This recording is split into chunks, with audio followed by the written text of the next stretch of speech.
ఉద్యమం ముసుగులో కోట్లు దండుకుంటున్నారన్న లగడపాటి వ్యాఖ్యలపై టీఆర్ఎస్ నేత కేటీఆర్ కౌంటర్ ఇచ్చారు. ఉన్నది కాంగ్రెస్ ప్రభుత్వమే కాబట్టి విచారణ జరిపించుకోవాలని సవాల్ విసిరారు. లగడపాటికి దమ్ముంటే రానున్న బౌన్స్వాడ ఉప ఎన్నికల్లో సమైక్యవాదంతో గెలవాలని వ్యాఖ్యానించారు. త్వరలోనే రాజగోపాల్ దోపిడీ చరిత్రను బయటపెడతానంటున్న కేటీఆర్ తో Venu face to face. Vijayawada MP Lagadapati Rajagopal మరోమారు రెచ్చిపోయారు. తెలంగాణ వాదులపై ఆగ్రహం వ్యక్తం చేశారు. ముఖ్యంగా టీఆర్ఎస్ అధినేత కేసీఆర్ కుటుంబంపై ఆయన విరుచుకుపడ్డారు. అంతేకాదు తెలంగాణ సాధిస్తారంటే ఏడాది పాటు దేశం విడిచిపోవడానికైనా రెడీ అంటున్నారు. అయితే కేసీఆర్ కుటుంబంపై చేసిన విమర్శలపై మాట్లాడడానికి ప్రస్తుతం సిరిసిల్ల ఎమ్మెల్యే కేటీఆర్ మనతో ఉన్నారు. ఆయన అడిగి తెలుసుకుందాం. సార్ చెప్పండి, నిన్న ఆయన విజయవాడ ఎంపీ లగడపాటి రాజగోపాల్ ఒక బహిరంగ సవాల్ చేశారు. నేను దేశం విడిచి వెళ్ళిపోతాను, ఏడాదిలో తెలంగాణ సాధిస్తారా లేకపోతే ఉద్యమాన్ని వదిలేస్తారన్నారు. రాజగోపాల్ గారు తన స్థాయిని తను చాలా ఎక్కువగా ఊహించుకుంటా ఉన్నారు.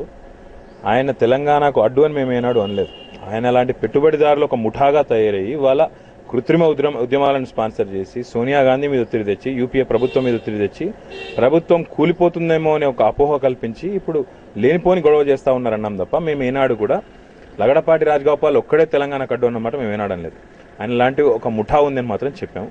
ఇవాళ రాజగోపాల్ గారికి మేము ఒకటే చెప్తా ఉన్నాం, విడిపోతామని 4 కోట్ల మంది ప్రజలు మీతో కలిసి ఉండమని నిర్మోహమాటంగా కుండబద్దలు కొట్టినట్టు చెప్తా ఉంటే మీరు ఇవాళ ఎట్టి పరిస్థితుల్లో మాతో కలిసి ఉండాలి అని చెప్పేసి నిర్దేశించే హక్కు మీకు ఎవరిచ్చారు? మీరు దీన్ని ఉన్మాదం అంటారా ఉద్యమం అంటారని మేము అడుగుతా ఉన్నాం. ఒకటి.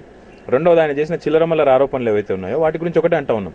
అసలు సమస్య మీద అసలు ఇష్యూ మీద సమాధానం చెప్పలేని అసమర్థులు, చేతగాని జావలేని వాళ్ళు మాత్రమే అలాంటి మాటలు మాట్లాడతారు తప్ప ఇంకోటి కాదు.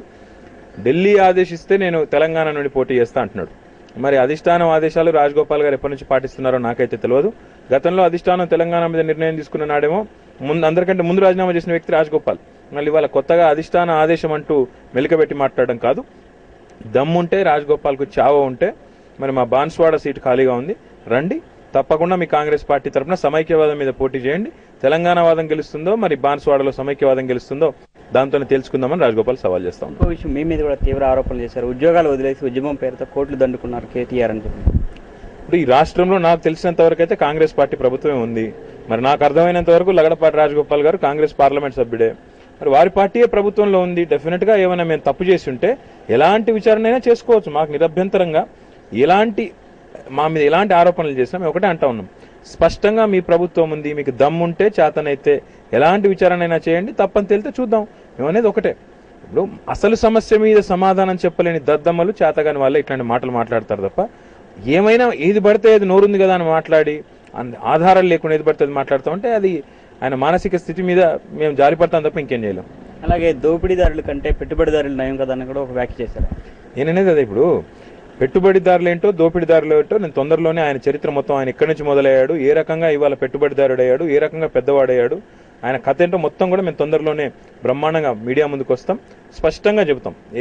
ఆయన ఏ రకంగా సంపాదించాడు, ఎక్కడెక్కడ పెట్టుబడులు పెట్టాడు, ఎక్కడెక్కడ వక్ఫ్ భూములు దోచుకున్నాడు, ఎలా రాజశేఖర రెడ్డి గారిని బుట్టలో వేసుకుని ఎక్కడెక్కడ ఎన్నెన్ని కోట్ల బిల్లులు పనులు చేయకుండా ఎత్తుకున్నాడు, ఇవన్నీ కూడా మా దగ్గర డీటెయిల్స్ ఉన్నాయి. తప్పకుండా తొందరలోనే ఆయన భాగవతం మొత్తం బయటపెడతాం. ఫైనల్ గా చెప్పండి, తెలంగాణ రాష్ట్రం ఏర్పడితే హైదరాబాద్ లో మత కల్లోలాలు ఏర్పడతాయని చెప్తున్నారు లగడపాటి. హైదరాబాద్ లో మత కల్లోలాలు తెచ్చిందే సీమాంధ్రులు. 100% హైదరాబాద్ 56కు పూర్వం ఆంధ్రప్రదేశ్ గా ఏర్పడక పూర్వం బ్రహ్మాండంగా మత సామరస్యం ఇక్కడ విలసిల్లింది. ఇప్పుడు కూడా అలాగే ఉంటుంది. రాజగోపాల్ గారికి అనుమానం అక్కర్లేదు. హైదరాబాద్ లో మత కల్లోలాలు ఎప్పటి నుండి ప్రారంభమైనాయంటే ఆంధ్రప్రదేశ్ రాష్ట్రం ఏర్పడినట్టు నుండే. మరీ ముఖ్యంగా నేను ఒక ఉదంతాన్ని మీకు గుర్తు చేస్తా ఉన్నా. తెలంగాణ ప్రాంతానికి సంబంధించిన చెన్నారెడ్డి గారు ముఖ్యమంత్రిగా ఉంటే ఆయనను దించడానికి ఆనాడు వైఎస్ రాజశేఖర రెడ్డి గారు అనే ఒక రాయలసీమ నాయకుడు 400 మందిని హైదరాబాద్ పాత బస్తీలో చంపించారని నేను అనడం లేదు, మరి చెన్నారెడ్డి గారే స్వయంగా ఈ మాట చెప్పారు. కాబట్టి ఆ సంస్కృతి తెచ్చింది సీమాంధ్రులు తప్ప ఇక్కడ హైదరాబాద్ లో ఒకనాడు మహాత్మా గాంధీ గారే ఇక్కడికి వచ్చి కాంప్లిమెంట్ ఇచ్చిపోయినారు తెలంగాణ ప్రజలకి.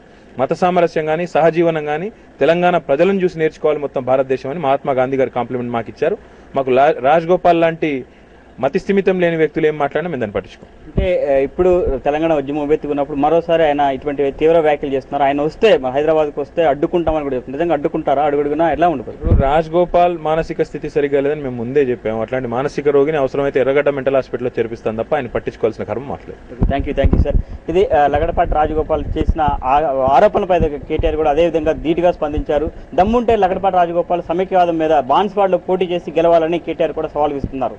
కేసీఆర్ నివాస్ నుంచి కెమెరామెన్ వెంకట్తో Venu, Maha TV, Hyderabad. ruchilu.com making of Andhra recipes. Recipe videos in Telugu, For all varieties of veg, non-veg, baking snacks and desserts, please visit Ruchulu.com.